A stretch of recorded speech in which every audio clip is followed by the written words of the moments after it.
Hello everyone and welcome back to the Polyglot grind once again. So in this video I'm going to talk about my brief experience in Barcelona.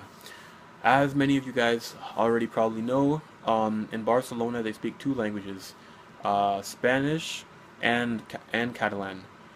Catalan is a language, it's part of the Romance language family and it's similar to Spanish.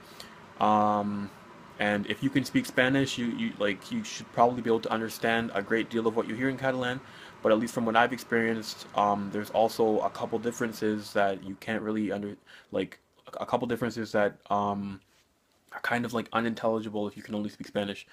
And well, that's what I experienced at least.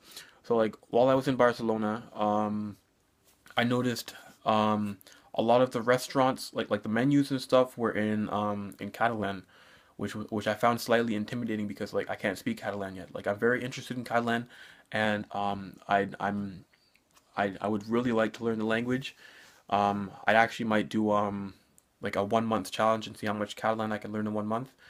Um, we're gonna have to wait and see, but like yeah, I found it really intimidating. Like being in a place where like I can't fully understand, where I couldn't fully understand like everything that was going on around me.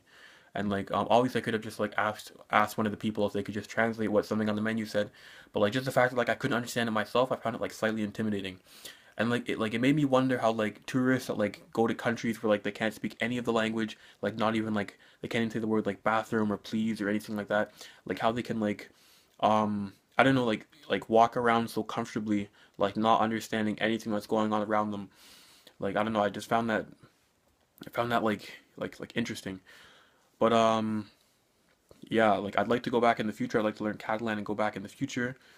But yeah, I just wanted to talk about like being in a place like in a country where you can't like fully understand what's going on around you, and I'd like to hear like other people's opinions on like on being in countries where like you can't speak the local language and like how you dealt with it and whether or not it inspired you to learn the language. Like in my case, like now I'd like to learn Catalan because it sounds really cool and it's a really beautiful language and like I'm really intrigued by it. But yeah, like share your experiences in the comments if you have time, and yeah, thank you for watching this video.